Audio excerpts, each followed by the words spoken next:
So, Nine Deaths of the Ninja.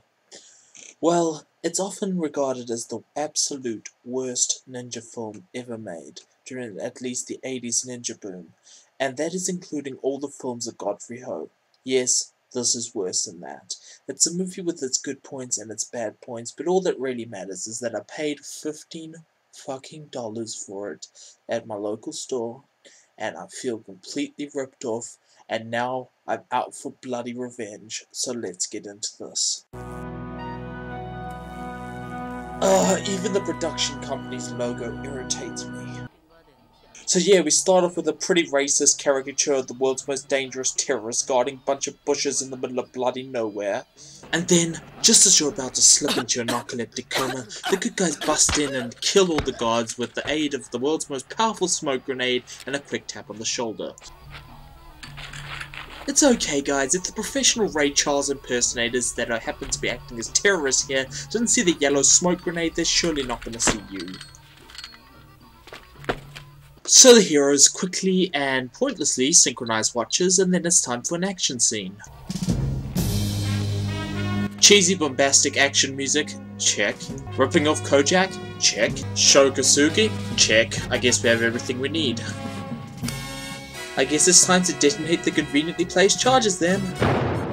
Shogasugi then uses non-lethal ninja stars to kill some bad guys. Both of them demonstrate their ability to hit a million miles behind their target. And Captain Dumbass here begins firing a near infinite stream of rifle grenades. Time to do a little dance. Sorry, I don't know the fail step. And then a few seconds later something epic happens. Once more in slow motion.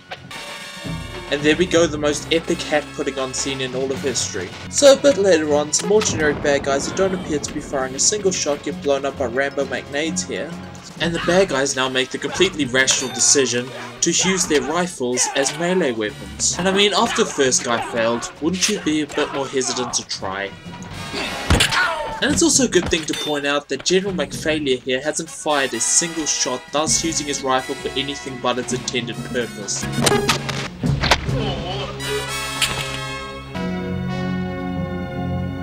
You know, I'm starting to think that this wasn't such a high budget film. Anyway, the cast of a cheaply made Vietnam movie fly in.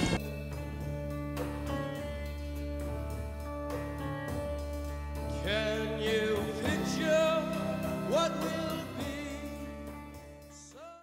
Oh, and along with them come a troop of dumbasses who had to be flown here only after anything good had gone down. Gentlemen, you have just observed a combat exercise conducted by one of the world's best anti-terrorist teams. Number one of the best, my ass. They were useless. Number two, how the hell did you observe them? You only just got here. From Japan, the captain of the Dart team, Spike Shinobi. His U.S. counterpart, Captain Steve Gordon. In charge of communications and control, Lieutenant Jennifer Barnes. By communications and control, you mean she's pretty much their secretary, right? My oh my, I do believe this is turning into a porno. Don't know how or why. Scratch that, this is turning into a James Bond knockoff, and you know what? I can do it much better than they can.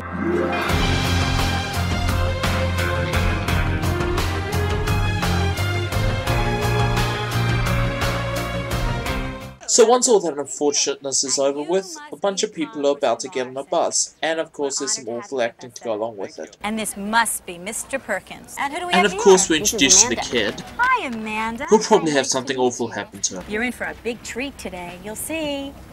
and is also a flaming racist. Alrighty, Miss Woodman. Thanks, Ed. Yeah, thanks, whoever you are. Everyone, you may board the bus. We're about to begin the tour. So with that horrendous acting, the magical mystery tour of failure begins, and then all of a sudden things take a turn for the worse. And if you thought that was a random cut, you've got another thing coming. So we end up in the pit in hell where this movie was formed, and we meet Muslim Tarzan here, who really isn't one for words. Or gratitude either, for that matter, it seems. And we also learn that this film was so low budget that producers drastically skimped on the catering budget. That was some good paper. And then, quite literally in the blink of an eye, we're back in the coach and have to listen to an endless lecture on volcanoes. Volcano Island, which is in the middle of Lake Taal. It was once the home of 140 families. So after what feels like 1,000 years, we finally get some action where Officer Beefcake here radios for assistance. I have an escort. Moving man in position. Now, a major fault zone runs across Oh, this area. shut up. And most of you can see are volcanic in origin. Archaeological studies have traced human habitation to some 250,000 years ago. The first settlers were more near Mantua, western Fungus. So anyhow, after the movie tries to steal 40 seconds of your life, we finally get some local culture. And then the movie all of a sudden takes a rather drastic shift in tone.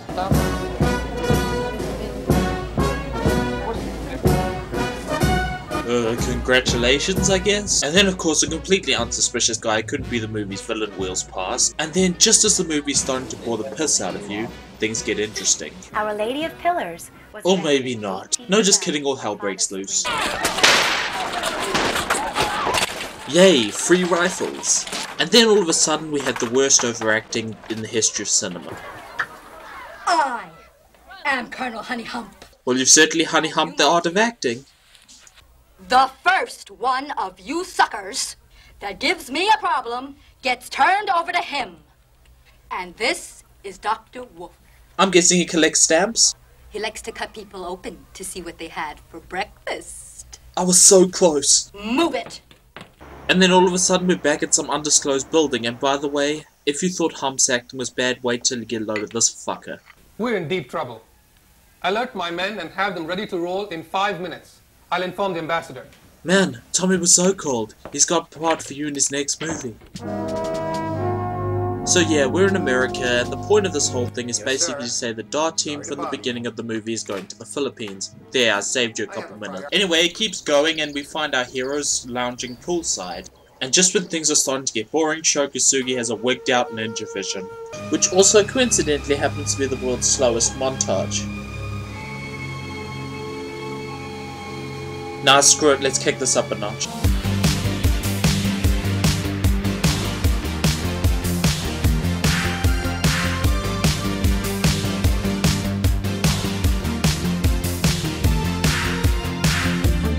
So anyway, it's not long before we introduce this guy who's desperately trying to out-bad act all the other actors so far. You have been chosen to meet the challenge. The challenge is to pronounce your words in one coherent sentence. So the next few minutes can probably be best summarized as pretty much this, with very little interesting happening, except for our hero bravely stumbling into obvious traps, not once, not twice, but 3 bloody times, and of course him desperately trying to struggle to get out of the world's deepest waist-high pit. So after that backflip sneak attack failed, our hero is faced with the moral dilemma. Kill me! Please, let me die quickly. Oh honey, now you know how I feel, and predictably he decides not to kill the girl, which results in... A ninja does not allow himself to be swayed by emotion. You are not worthy. Oh, I didn't see that one coming. You must follow a different path to true insight. Move to San Francisco and become a homosexual. And so I guess the dream sequence is over. Well, I guess it's lucky they didn't use the take where he sliced the cat in half. And so once Sho Kosugi's finished rubbing his ninja skills in our face, we get to catch a little poolside conversation. Ah, the fruits of a vigorous meditation. Yeah, I had a sharp vision. And what did you see? Watermelon. You know, I would say something here, except for a fake laugh pretty much said it all for me. Dark 10 Alpha, this is JSOA operations. So the gang's hilarious times are broken up, and all of a sudden we're back in the Philippines, where it's time for more dead air and piss poor acting. Yeah, I'd say the timing of our bus security man's disappearance is most peculiar, don't you think? I would if I knew what the bloody hell you were talking about. And yeah, so it cuts back into the jungle where hopefully, maybe, the movie might actually move forward for once. So anyway, we're introduced to the movie's villain, who seems to be having some trouble with his monkey. That's good! Not nice! Dude, just give it a good spanking and then you'll be sure to tame it. Anyhow, once we're finished with the monkey business, he starts barking orders in a voice that sounds like Adolf Hitler on his period. Is everything in place? Yes! Except for the co-star. Seriously, watching these two is like watching dueling bad actors. We're gonna make a star out of you. Put you on TV. Well, it's better than being in this movie, and this poor unfortunate soul is dragged in front of the kangaroo court for what would be obvious reasons in a second.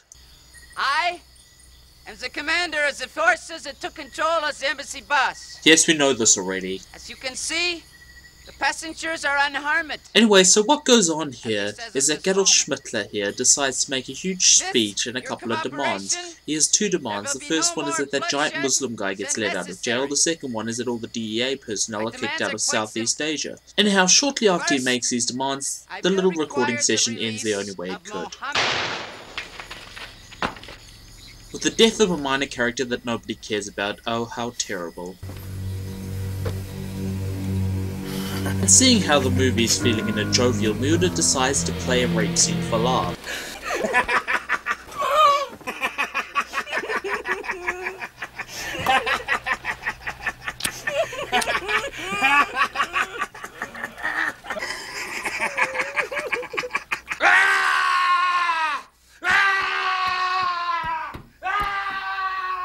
This version of Home Alone isn't very good. Anyhow, after this poor woman survived attempted rape by that monster, Honey Hump comes up to offer some good advice. You should learn to let a woman satisfy you.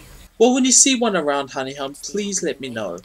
Anyway, after a short point in the scene, nothing much happens and we pretty much cut straight back to the embassy, where Clichés on Wheels is just making a delivery. Meanwhile, inside, more bad acting. Put all the choppers you got on this search. I don't give a crap what your problem is. We have a US congressman in that party. You know, Tommy Wiseau's office still stands, man. Meanwhile, the secretary unwraps her Christmas present and screams predictably before helpfully pointing out the place where the plane's landing. Yes, treat that man with respect. He managed to fly guys halfway around the world in a few hours if my time frames are correct. Illustrate my serious intentions. I offer you this example of my commitment. I hate reruns. Anyhow, after all that's over, we're finally brought up to speed on who the main villains are. Mohammed Raji, also known as Raji the Butcher. I'm gonna assume that's Tarzan here. The Butcher was once the leader of the South Yemen terrorist group. That was before he got into the drug trade. Hey, the 60s were a wild time, baby. They say Albie loves him. Albert Brandt, German national. Known by Interpol as Albie the Cruel. Yeah, he looks absolutely terrifying. Anyway, this atrociously acting Indian guy here finally tells him that he's working for the DEA, only so that they can act surprised a few seconds later. I've been keeping an eye on him for the Drug Enforcement Agency. Mr. DEA personnel in the Far East. Yeah, look whose name is at the top. Yours. So now that that's been established, it's time for the plot to move forward. Well, according to his phone log, he calls the Museum of Asian Culture Freak. Let's take a look. So, to the dulcet tones of Filipino mariachi music, we are introduced to the museum and some of its thrilling sides. Could that plant possibly be a Rembrandt? But of course, unbeknownst to our heroes, they are being stalked by the bald-headed menace who is an expert at undercover surveillance. Anyhow, it's not long before they make him, but they encounter a problem which is probably their greatest foe yet. A locked door. So, defeated by this insurmountable obstacle, they begin to retreat, but the exit, of course, is blocked by some random woman and a band of midget Blues Brothers impersonators. So it's not very long before things go south, and Sho Kosugi's forced to defend himself.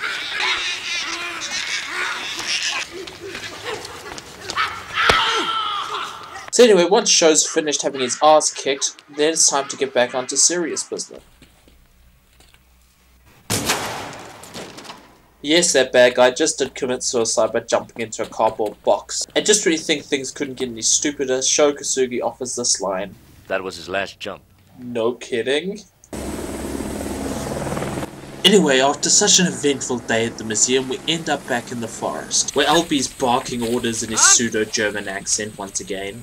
Get them off the bus! All right! And we learn that the point of this whole entire little section here is to set up a subplot. Oh, Mama, I'm not feeling so good. You take one of your pills. Now, you know what happens when you don't get a chance to take them. Hey, what do we got here? Yellow jackets! Yeah, give me those! That's my daughter's medication! Boy, we got some heavy stuff here.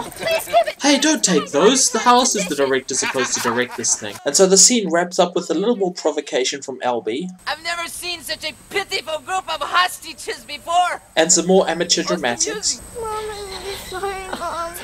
Before cutting to yet another unidentified building.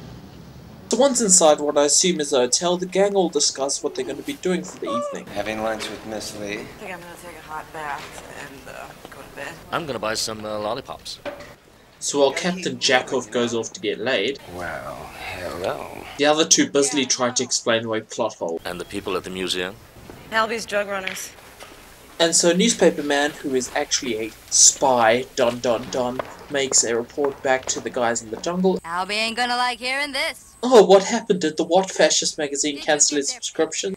And then before we know it, they're both having a competition to see who can chew the most scenery. You will address me as Mr. Brunt? Don't mess with me, chump. You shoot me and my girls will snuff your monkey ass.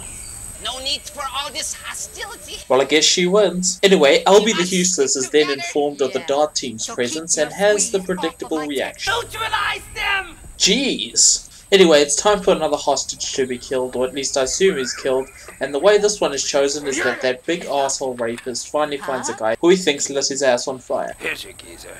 He'll make a nice corpse, won't he? Sure, this geezer's fine. Anyway, to round out the scene, we learn yet another unimportant detail. It's only a matter of time before the authorities located this camp. By then, we will be safely in the mountains. So then, all of a sudden, the smooth jazz music kicks in, which can only mean one thing. Captain Dumbass is on the make. That remains to be seen. A lot remains to be seen. Ah, I see, your boss comes here too.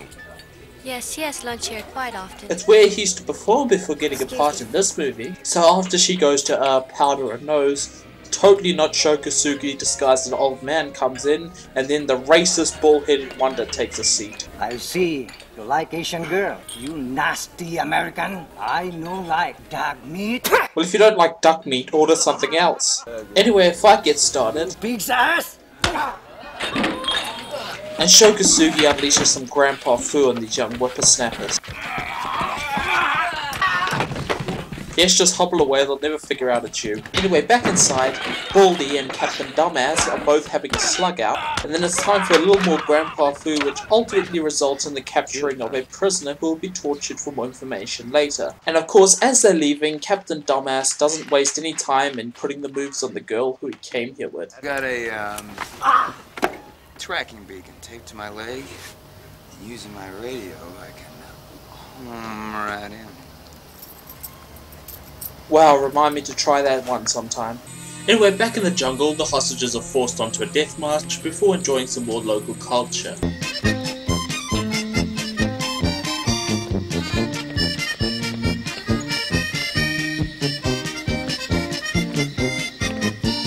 Meanwhile, back at base, the action's really hotting up. Cream and sugar the way you like it. Anyway, out of sheer boredom, they finally decide it's time to release the giant Muslim guy. We'll have to release Raji.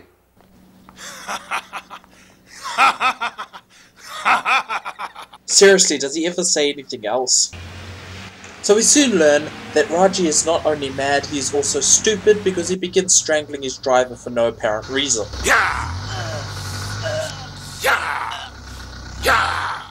So what happens next is Raji escapes into the Filipino Victorian Mariachi Palace, and our heroes obviously and predictably give chase. I see him. He's heading for Chinatown. Well, this is inconspicuous. Anyhow, Raji quickly finds shelter in Madame Woo-Wee's house of shame, which you're lucky is at Madame Poo-Pee's house of shame, and Shokasugi's helicopter lands for him to go hooker hunting. Though, as we come to find out, he is rather a tough customer. I want a clean girl. No clap. Are you kidding? My girls are sterilized, sanitized, and lobotomized. Just the way I like them. Anyhow, after picking the whitest girl out of the lineup, You want Trixie, huh? Shokasugi begins to scour the brothel for Raji. That's a good way to find him, just listen for the retarded laughter. Anyway, after a little light kung fu, Captain Dumbass renders the whole scene pointless. I lost him in 3 Dragon Alley. Yeah, I figured you did. because I've got him in sight. Gee, thanks for not radioing in sooner, dumbass. Anyway, Raji stops for a second to prove what a badass he is, and then proceeds to walk into this arch of some variety. Anyway, Raji quickly ducks off through this gate and uses a like-quality padlock to lock it tight, knowing that his pursuers will never ever be able to get through it, much like the locked doors in the museum. Padlocks, our one weakness. Anyway, Raji quickly zips off on a boat, thus causing our heroes to be truly defeated, once again, by a locked door. On my way. You sure are. So yeah, Baldy and his Joy Boys hijack Shokasugi's helicopter for no discernible reason. Slit your throat. Yes, very scary. But all this is rendered pointless as Shokasugi quickly overpowers the guy in the back seat. And then for some reason they decide to stop and pick up Raji. I guess the fact was that this was the only helicopter in the Philippines. Anyhow, Raji decides to stop and make an important radio announcement. I am now free. Praise Allah. Excellent, Raji! Seriously, why the hell's a Muslim terrorist working for him? So once Raji's finished rubbing his mad English skills in our faces, we get to find out where the plot's going next. Madam Whoopi's floating boat palace! Sounds fun, I'll see you there. Anyhow, after that, things pretty much return to normal. Or at least normal for this movie. Enough rest! Get these fine on our feet! Jovial mood is shattered when Shokasugi tries to shove a Colt 45 up Raji's ass. You know, somehow I think Shokasugi believes that less than I do. Anyhow, after a bit of a scuffle, Shokasugi stumbles on a really bad idea. Look, I know you want him, but this is just ridiculous. So anyway, after a little patty cake, Raji ends up in the water, missing, presumed dead, and the chopper is brought into a safe landing. So after the helicopter's door is fixed, we get to go back for base for a little psychobabble. I have confirmation on a SecCom red. And then some random cuts before we end up back in the jungle. Muhammad's release was a great victory. Yeah, he was released straight down to the sea floor. Anyway, so Albie basically plans to hold his camp here, and it's funny enough, he's paying his crew in drugs. You will have for your reward, but you must earn it! Seriously, this is what happens when you get the on-set drug dealer to play a character in the film. Meanwhile, our heroes are bravely making their way to a den of floating prostitution. Anyway, after a helicopter scene that literally feels like it's going on for years, we finally get to see some of the girls and we finally arrive. Ladies? Wow, this movie's turning into I Spit on Your Grave. Anyway, after a little light rape, Shokasugi goes swimming. Meanwhile, Captain Steve Manhor is on the make once again, and this time he's quite successful. Just wish I wasn't so filthy rich. We could clean out your pipes. Congratulations! You just seduced some prostitutes. So after Agent Speedo here shimmies aboard, he mugs a waiter for information. The compass here. I don't lie. And then proceeds to demonstrate his Vulcan nerve pinch skills. But it's not too long before he's rumpled and all hell breaks loose. Get the bastard! Why? So, as Shokasugi makes his underwater escape, a battalion of assault hookers are close in pursuit. But of course, them being women and this being a low-budget 80s action movie, they're pretty much screwed.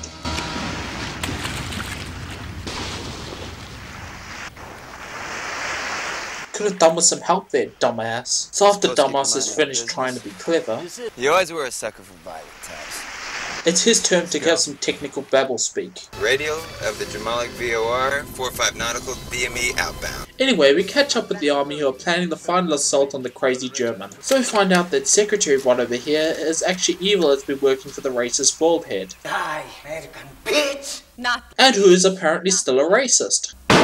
So American History X here is taken out with a glue gun, and we finally get to drill down into why Secretary Bot turned evil. What kind of junk they got you hooked on, huh? What do you think? The good stuff. See, batteries.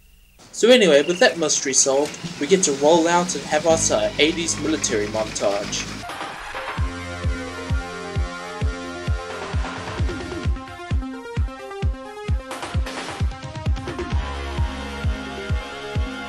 Anyway, once that's done, the guys found the abandoned campsite. After spending a few minutes wandering around like prized tits, they stumble upon a dead guy. Oh my, don't touch him. You don't want the tomato sauce to rub off on you. Anyway, they find that the camp has been booby-trapped, and so wisely decide to blow the whole bloody thing up.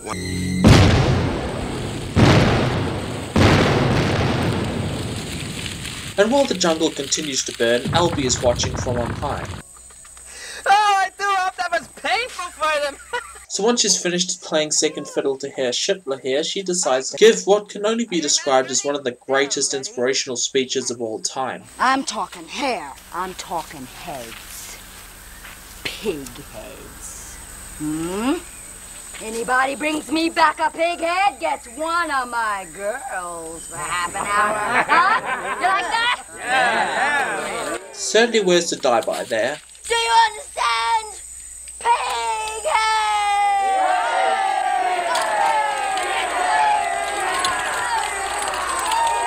Christ, even Albie thought that was a bit too much. So we meet back with the gang who are getting tooled up to go and fight Albie's horde of crazed drug addicts. And John Bambo here pulls out the effing BFG. Bring me the dancer.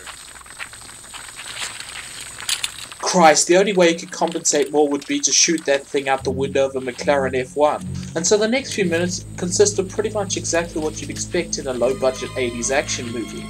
Explosions, shooting, explosions, ninja stars, explosions, more shooting, blow darts, and explosions. Then of course samurai swords, and of course gigantic ninja stars that result in explosions.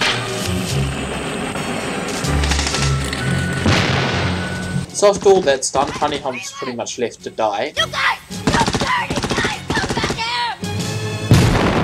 But then manages to escape with the power of massive bullshit. So after the Doom Marine shares some of these brews, okay, boys, help yourself. Yeah! Albie has some choice words for his hired help. Gago! Gaga!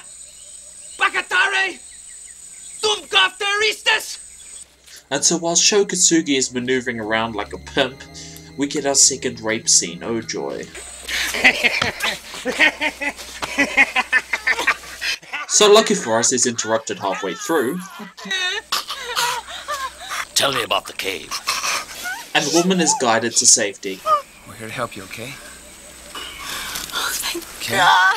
I think she's just glad to be out of this movie. So a wolf sits around on his ass like a stuffed pig. Shokatsugi dresses up like him to free the other hostage. Though it's not long before they're rumpled. Hey, you ain't wolf. Leaving Honey Hump to execute some fancy footwork to enable them to escape into the cave. So meanwhile inside the cave, one of the kids manages to escape. And outside, the army starts moving in. And then Honey Hump has a funny little temper tantrum. Snuff them out. There is to be no more retreating by my people. Well, seeing as I left you to die earlier, I don't think that's going to happen. And then, of all the most improbable things to happen in this entire movie, the most improbable does. Someone has jointed us by way of the rear entrance.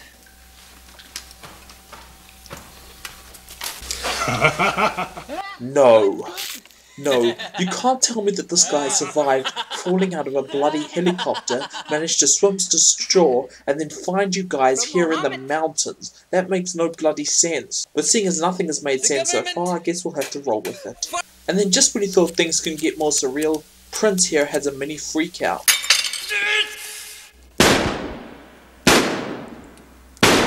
This cave will be the death trap. The U.S. authorities must pay a hefty toll for the harassment of my business operations. You sure you don't want some cheese to go with that ham? Oh, Mohammed, you hunk! And so, while all this homoerotic grabbing is going on, the little kid finishes up resolving the missing heart pill subplot.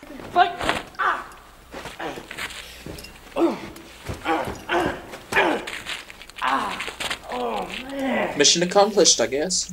And so outside the cave, our brave heroes press onwards, using the good old standbys of explosions and shooting to accomplish their goals. And all is going swimmingly until...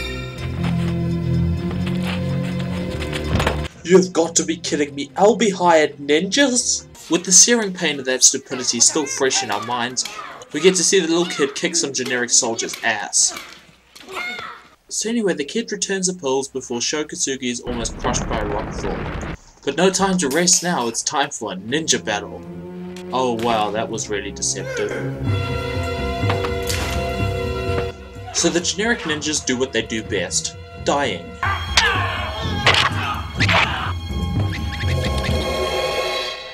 Meanwhile, Tom Selleck here runs for the hills while the world's most obvious terrorist plants his bomb.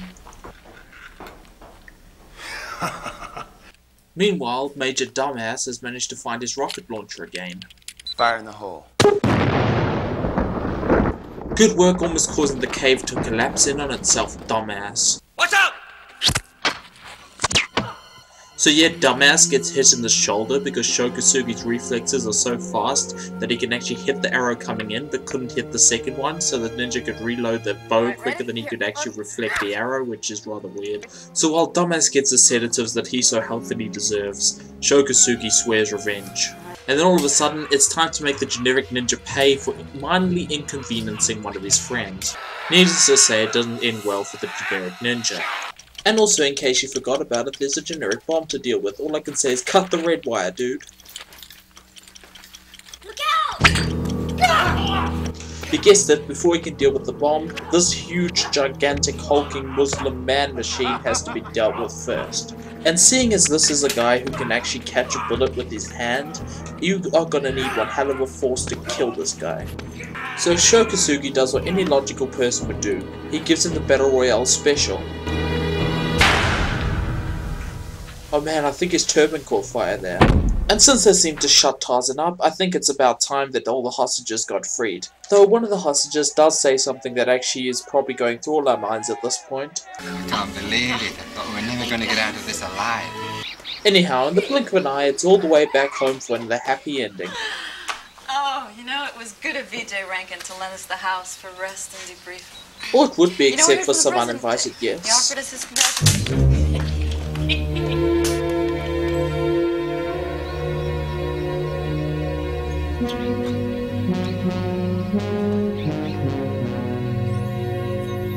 You know, this would be surprising if for the fact that none of these people died in the cave. You have predictable habits, Mr. Brandt. You don't say. And so all the villains are taken care of in the cheesiest way possible, and Albie makes his grand escape, in his wheelchair, which apparently now has a motor. I've never killed women before, but in this case, I just might make an exception. Hail to the king, baby. Anyway, you're probably wondering what's going to happen to Albie. Put it this way, it's not pretty, but I'm just going to leave it in uncut and then let you actually see this with your eyes.